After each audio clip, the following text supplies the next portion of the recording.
We'll discuss a little bit about his capabilities. Now, Krish, Group Captain Ajit Krishnan.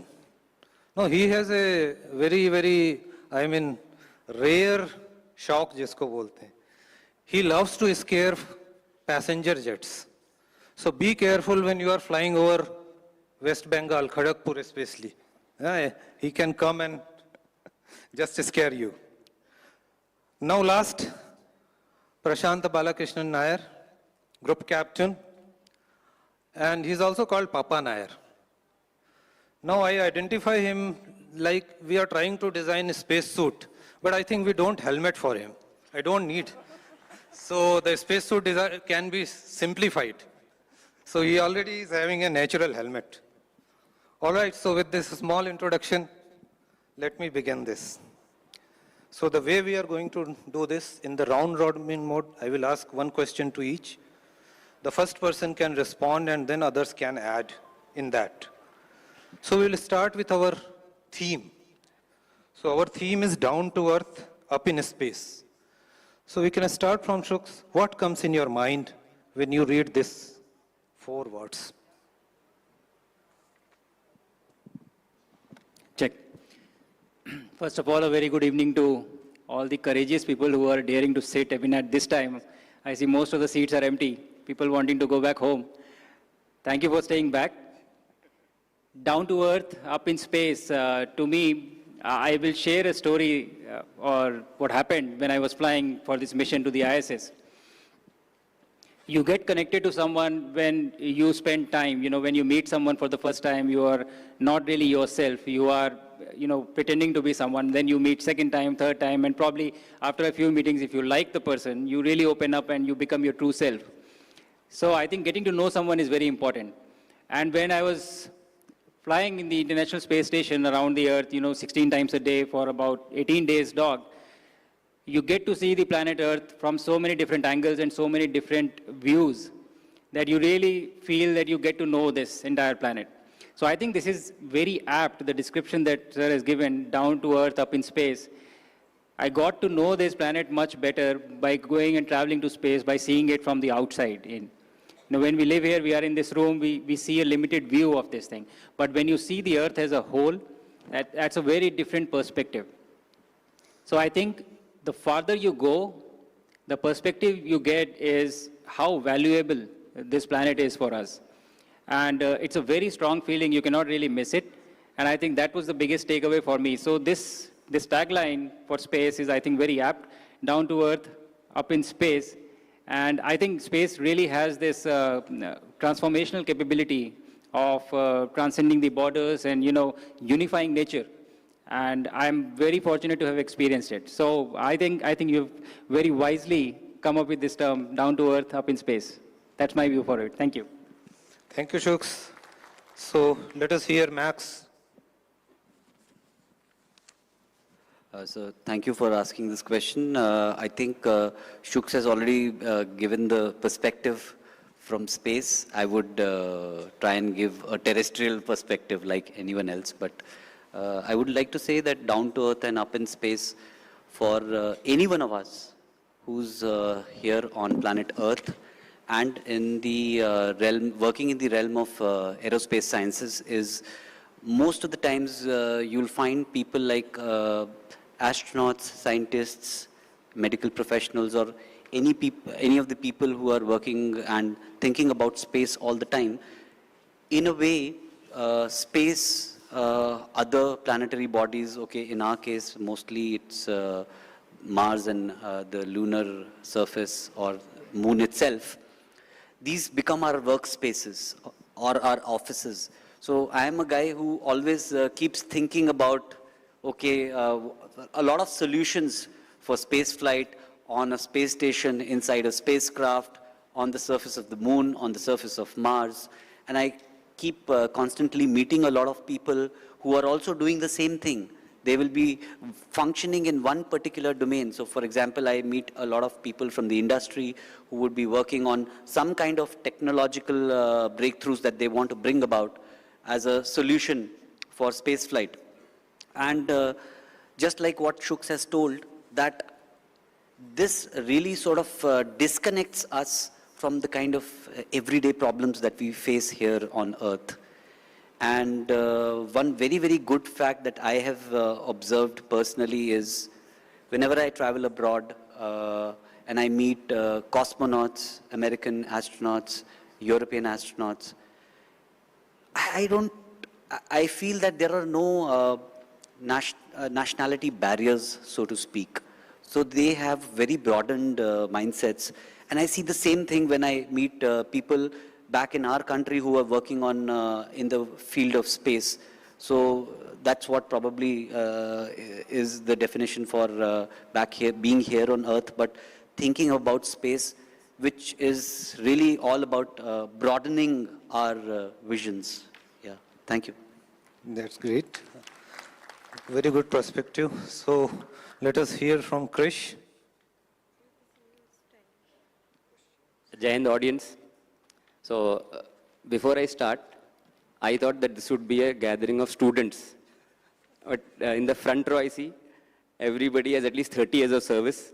The rear row is 20 years of service. So it is like adult education, all the students. so maybe it's students for life.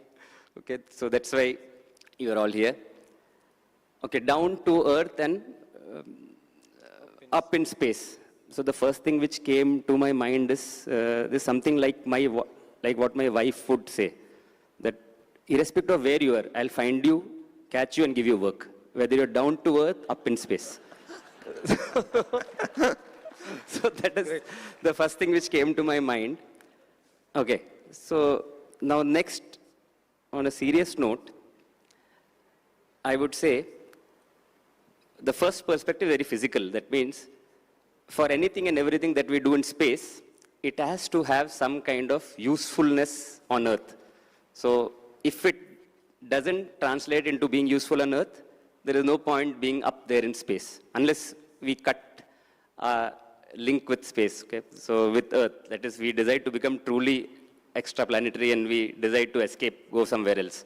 Till then, we have to be down to Earth, up in space, and connect both of them. Whatever we do there should reflect in useful things back on Earth. Okay, the second thing which this probably I think is about humility. So you have to be down to Earth to be up in space. Why so? Because especially for human space flight, there is something that our country is embarking on, which is very new to us. It may not be new, but it is very new to us.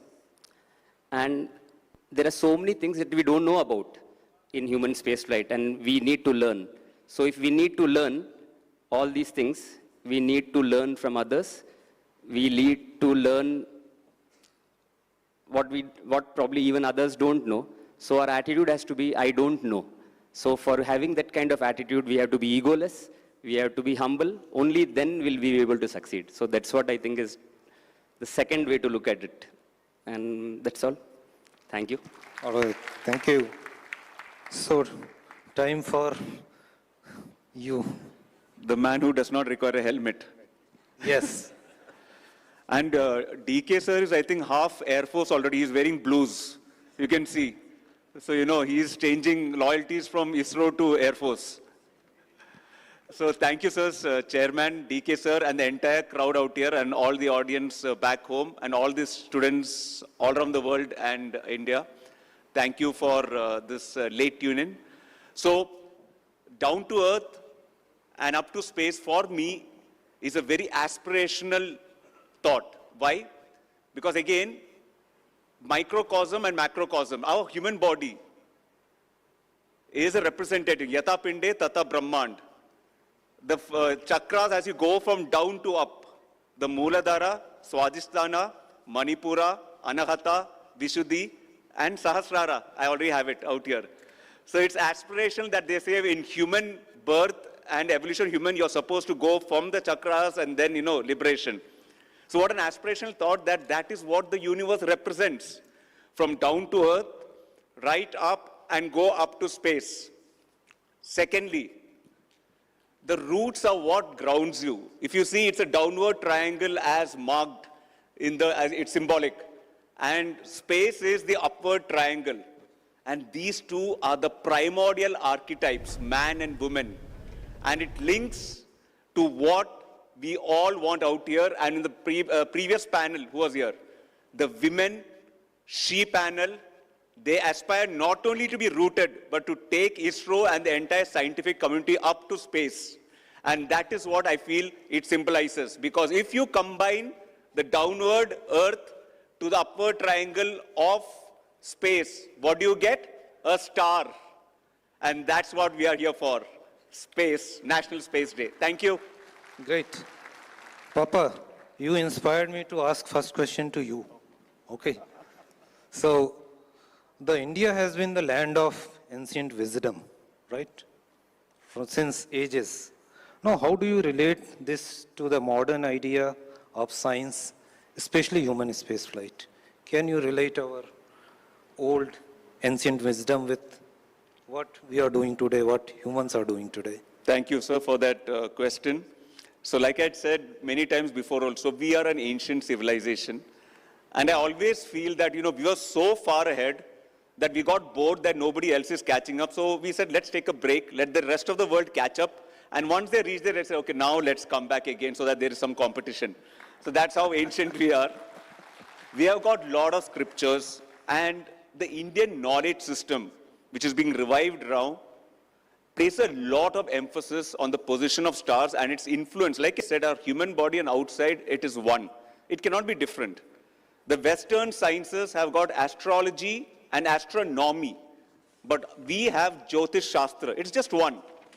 Because the star position, its influence on you, its predictions for whatever can happen, all this were ingrained into our system. It is there, whether it was in the Western also, they lost it. In the Greek civilization and all, you need to plot the stars.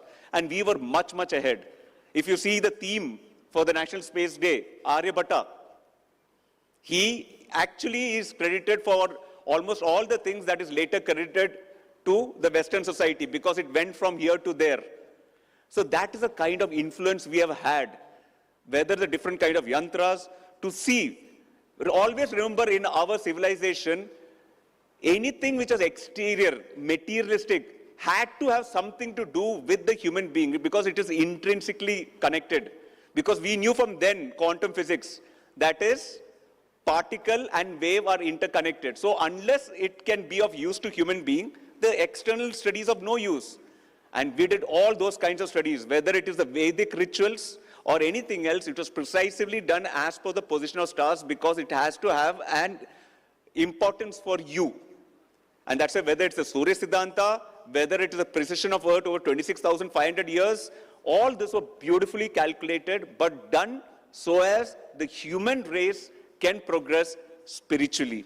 So that is what we must understand from why ancient wisdom was very important for us. But it's not just flight. You must also understand that in the Ramayana, it is the entire mission control also. So when Sri Rama was faced with this seemingly impossible situation of the ocean crossing, symbolic of going to space, and then they thought how to do it. Hanumanji decided to take the one big leap of faith like an astronaut and go the other side as a Gaganyatri. We